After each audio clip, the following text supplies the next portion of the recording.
Snow on the throne steps. They called her mortal trash and made her scrub marble that never stayed clean. Then the vampire king's little daughter walked into the storm alone, barefoot and furious, and whispered to the trembling maid, "You don't have a home, and I don't have a mother." Asterisk snow fell like silent judgment over the Draven citadel the night everything changed, and Era stood barefoot on the frozen stone steps with a bucket of icy water in her, trembling hands while laughter drifted from the grand hall behind her, laughter that did not belong to people with gentle hearts. She was only a maid, the lowest servant in a kingdom ruled by immortals, and the nobles made sure she remembered it every hour of every day, calling her human like it was an insult, making her scrub floors already clean, spilling wine at her feet just to watch her bow and apologize for their cruelty. Era had once believed kindness would protect her, that working hard and keeping her head down would make her invisible, but invisibility was a luxury she did not possess. To them she was a reminder of weakness, of mortality, of something fragile they despised. That evening, a noble woman had deliberately tripped her in front of the guests, and the red liquid from a crystal goblet had stained Era's plain dress while the room filled with quiet, satisfied amusement. No one defended her. No one ever did. She slipped away before the tears could betray her strength, stepping out into the storm to breathe air that did not taste like humiliation, and the cold wind bit into her skin as if the night itself wanted her gone. She whispered to the snow that she did not belong anywhere, that she had no home beyond stone corridors and harsh commands, and she wondered if disappearing into the storm would hurt less than staying. That was when she heard small footsteps crunching behind her, deliberate and unafraid. A little girl stood there, wrapped in a dark coat far too elegant for the blizzard, her pale hair glowing beneath the lantern light, and her gray eyes older than any child's should be. It was Princess Selene, the daughter of the vampire king, the heir to a throne feared across kingdoms. And yet, in that moment, she looked smaller than the storm around her. Selene studied Ara's face with unsettling intensity and asked in a soft, steady voice, "Are you lonely too?" Ara froze, unsure how to answer royalty, but the child stepped closer, ignoring the shouts of distant guards, and pressed a small, warm bundle of bread into Ara's shaking hands. "You don't have a home," Selene whispered, tears gathering in her eyes, "and I don't have a mother. We are the same." The words struck deeper than any insult ever had, because they carried truth instead of cruelty. And before Era could respond, the air shifted, heavy and commanding, as King Lucian Draven emerged from the darkness like a living shadow. His presence silenced the wind itself, his crimson gaze sweeping from his daughter to the trembling maid who dared stand beside her. The guards rushed forward, expecting punishment, expecting the human girl to be dragged away for daring to breathe the same air as their future queen. But Selene clung to Era's sleeve and cried, "Don't send her away, father. She sees me." The king's jaw tightened, and for a long moment the entire world seemed to wait for his verdict, because Lucian Draven was not known for mercy.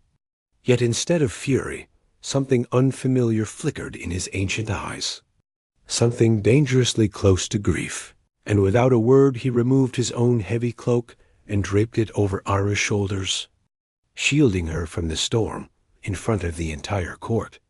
Gasps echoed from the balcony windows where nobles watched in disbelief. For a king did not protect a maid, and a vampire ruler certainly did not bow to human vulnerability. But in that single gesture, the balance of power shifted, because the most feared immortal in the realm had just chosen compassion over pride, and no one in the citadel would forget it. And that was the night the vampire king began to fear the strength of a human heart. Asterisk. The morning after the snowstorm did not bring warmth to the Draven citadel. Instead, it brought whispers sharp as blades and eyes that followed, Era through the corridors as if she carried a dangerous secret in her fragile human body. Because everyone had seen what the king had done, and in a palace ruled by pride, mercy was more scandalous than cruelty.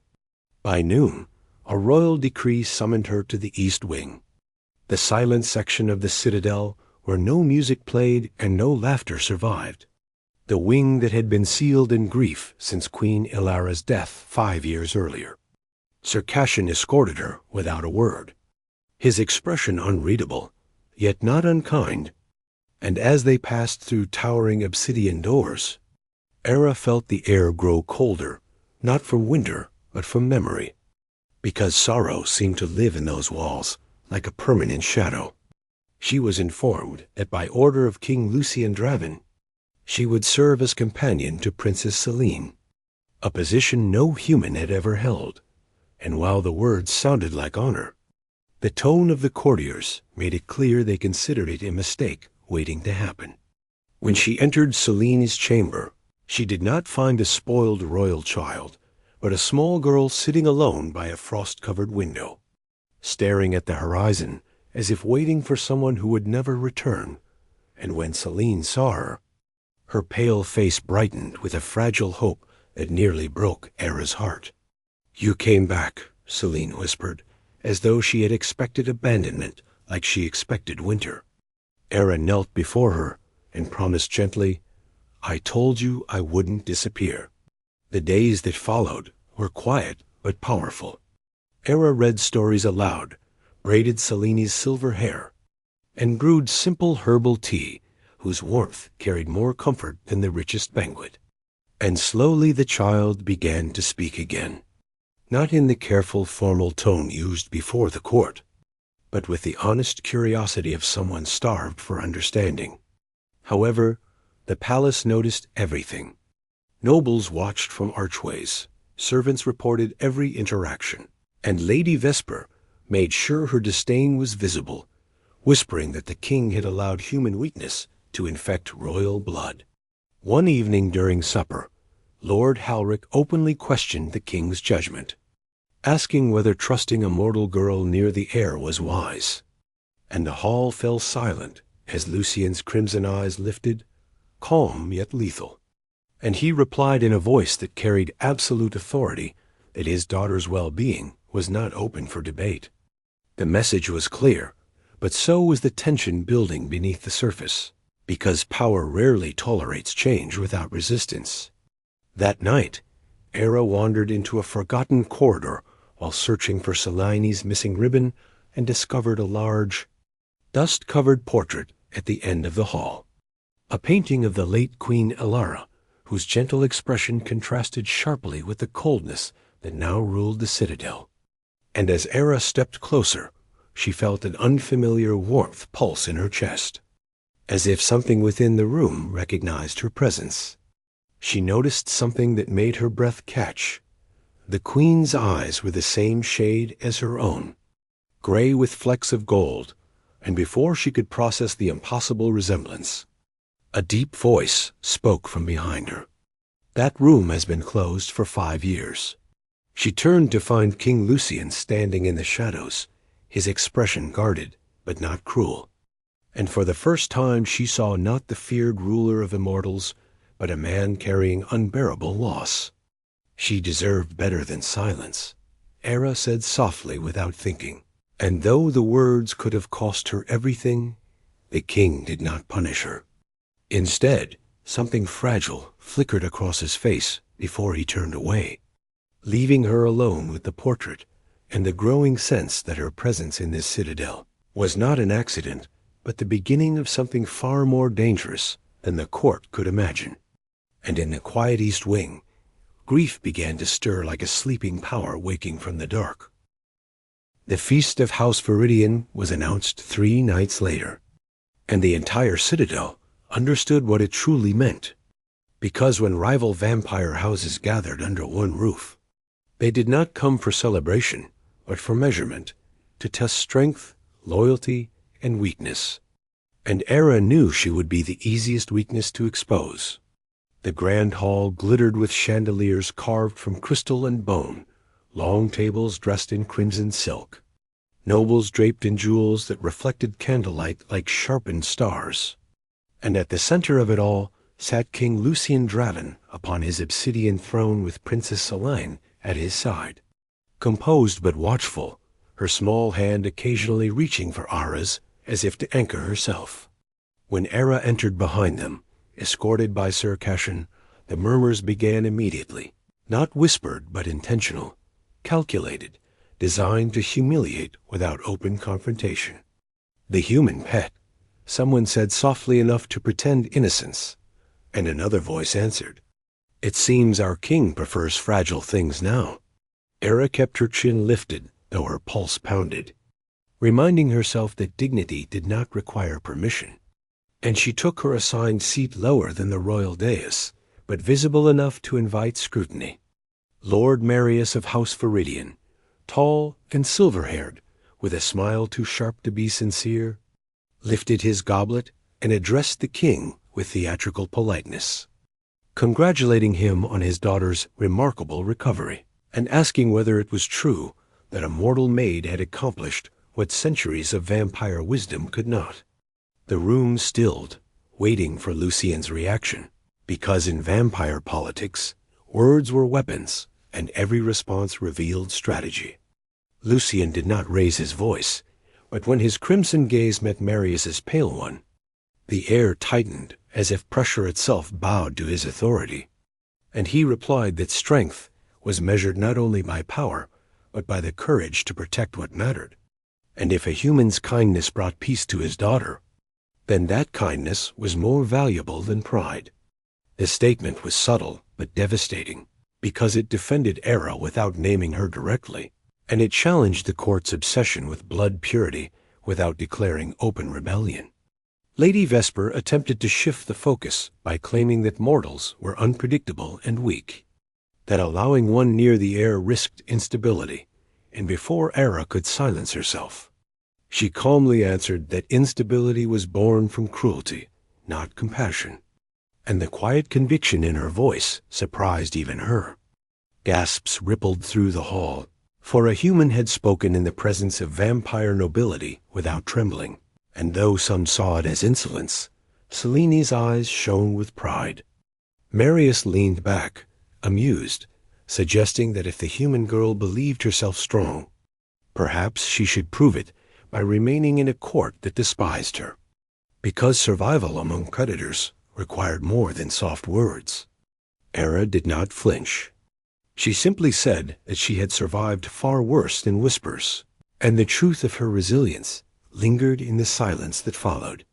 Throughout the exchange, Lucien watched her carefully, not with anger, but with something far more dangerous, admiration mixed with fear, because every time she stood her ground, she drew the court's hostility away from Selene and toward herself.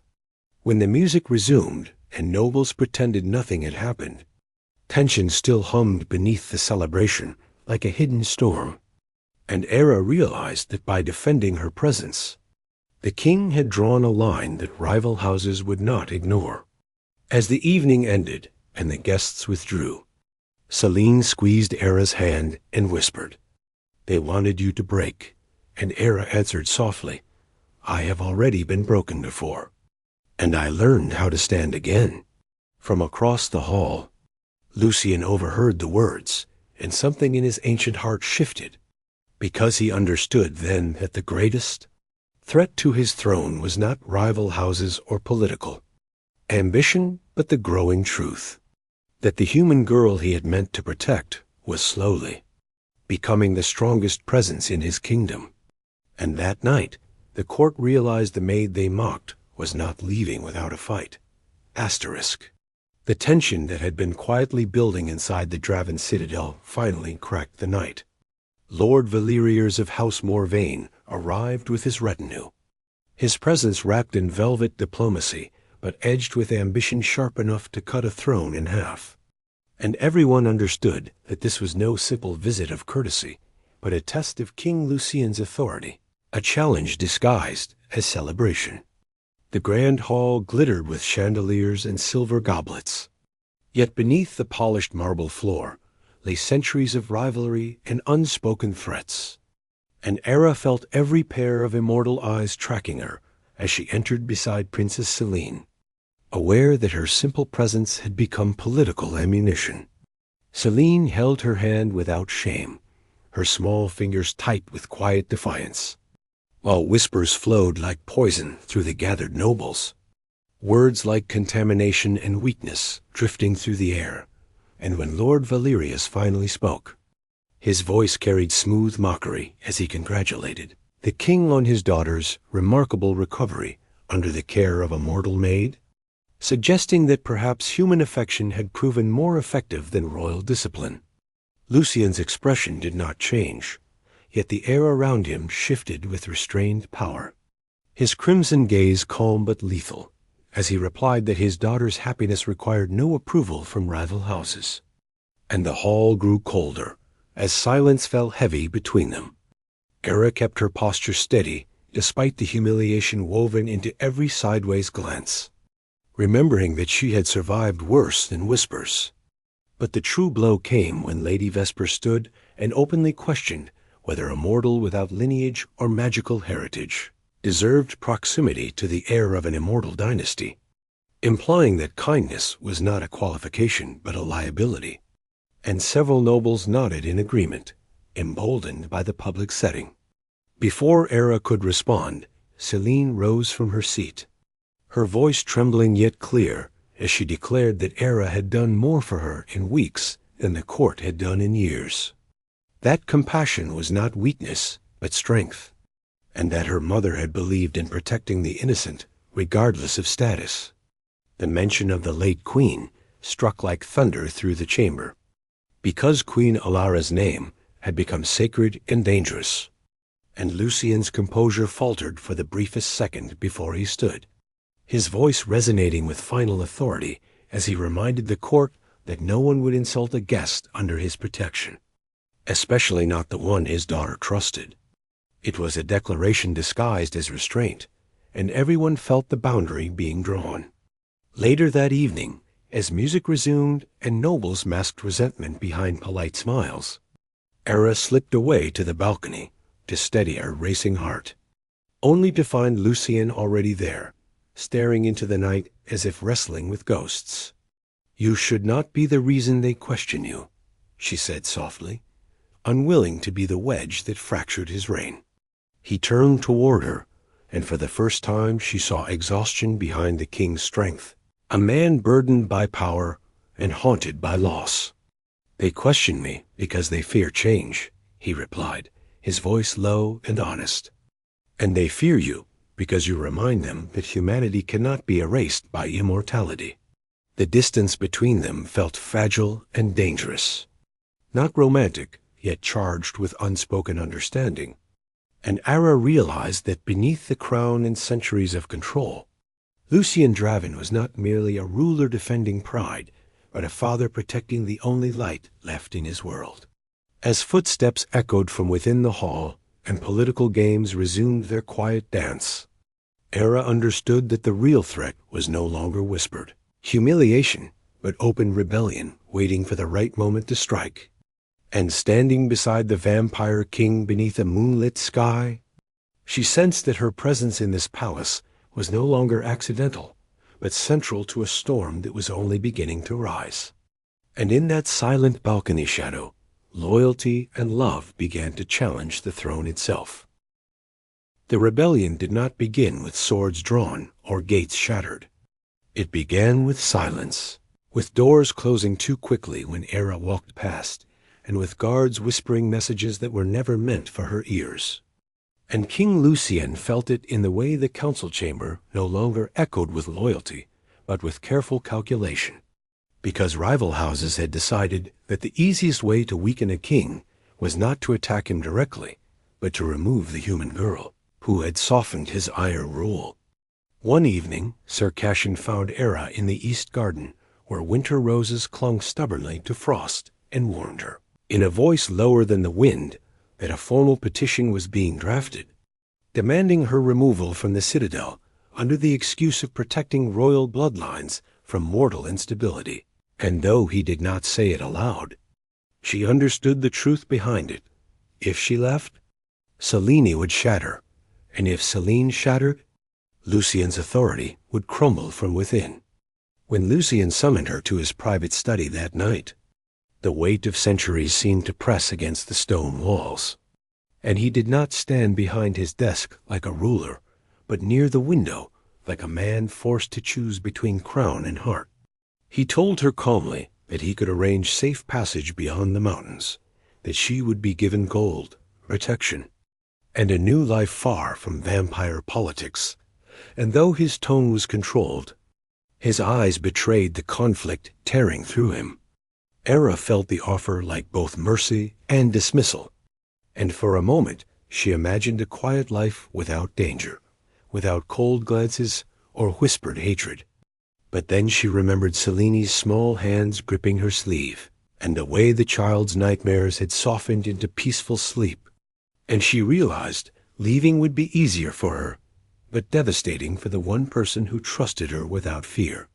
Before she could answer, the study doors burst open, and Selene stood there, pale and trembling, having overheard enough to understand that she was about to lose the only warmth left in her world. And with a courage that stunned even the guards, she stepped between her father and Era, and declared that if the court forced Era away, then she would refuse every royal duty placed upon her, because a throne built on cruelty was not worth inheriting. The words echoed in the chamber like a challenge, and Lucien's controlled composure cracked as he looked at his daughter not as an heir, but as a grieving child, who had already lost too much. In that moment, Ara understood that this was no longer about court approval or political optics, but about what kind of kingdom Lucien intended to build, and she stepped forward, promising that she would not abandon Selene unless ordered directly by the child herself. The king closed his eyes briefly, as if wrestling with ghosts and expectations, then dismissed the guards and spoke with a finality that silenced every doubt in the room, declaring that no council, no rival house, and no tradition would dictate his daughter's healing, and that any threat toward Ira would be considered a threat against the crown itself. It was a dangerous stance, one that risked open conflict, but it was also the first time Lucien chose openly in favor of compassion over fear. As Selene clung to Ara with tears of relief and the storm outside the citadel walls began to rise again, Lucien realized that protecting his throne might cost him power, but protecting his daughter's heart would cost him everything. And for the first time in 5 years, he was willing to pay that price. And that was the night the vampire king chose love over legacy. Asterisk. The final confrontation did not arrive with subtle whispers, but with open accusation. As the High Council assembled at dawn beneath the vaulted ceiling of the throne chamber and declared that King Lucien Draven had allowed emotion to weaken the crown, that harboring a mortal within royal walls endangered centuries of immortal order, and that for the stability of the realm, Era must be removed immediately, or the throne would be challenged. The chamber felt colder than winter, nobles standing in rigid rows, while rival house leaders watched with thin smiles, confident that pressure would finally break the king who had ruled without hesitation for centuries. Era stood beside Selene, refusing to kneel in shame, though fear pressed against her ribs, and she understood that this was the moment everything would either collapse or transform. The council's speaker argued that vampire royalty must remain untouched by mortal influence, that compassion could not be allowed to override tradition, and that the heir's future depended on severing the bond before it grew stronger. Selene's small hand tightened around Eris, but she did not cry this time. Instead, she lifted her chin with a quiet strength that mirrored her father's, and said clearly that she would not allow anyone to decide who was worthy of her trust. The boldness stunned the court, and murmurs spread like wildfire, yet the council pressed harder, threatening formal removal of Lucien's authority if he refused to comply. For a long, heavy moment, the king remained silent, crimson eyes scanning the chamber as if measuring loyalty and betrayal in equal measure. And then he stepped forward from his throne, descending the stone steps, not as a ruler defending pride, but as a father protecting what mattered most. His voice carried through the hall without shouting, steady and absolute, as he declared that a kingdom built on fear would always remain fragile, that power without compassion rotted from within, and that, if his council believed kindness was weakness, then they had misunderstood the strength that sustained his reign. He reminded them that he had defended their borders, protected their bloodlines, and preserved peace for centuries without mercy from enemies, and that he would not now surrender his daughter's healing to satisfy pride. When a rival lord attempted to interrupt, Lucien's power surged, not violently but unmistakably, silencing dissent with the sheer force of his presence. And he finished by stating that Era would remain under his protection as royal companion to the heir, and any house that challenged that decree would answer to him directly. The message was clear, not as a threat of destruction, but as a boundary that would not be crossed. The council, sensing the unity between king and heir, recognized that open rebellion would fracture more than it would conquer, and one by one they lowered their gazes, retreating behind formality rather than risking civil war. When the chamber finally emptied, and only a few loyal guards remained, the weight of the confrontation settled into silence, and Lucien turned to Era not as a sovereign, but as a man who had chosen his path without regret. Selene embraced them both, tears of relief bright in her eyes, and in that embrace something shifted permanently within the citadel, because the balance of power no longer rested solely on immortality, but on trust earned through courage.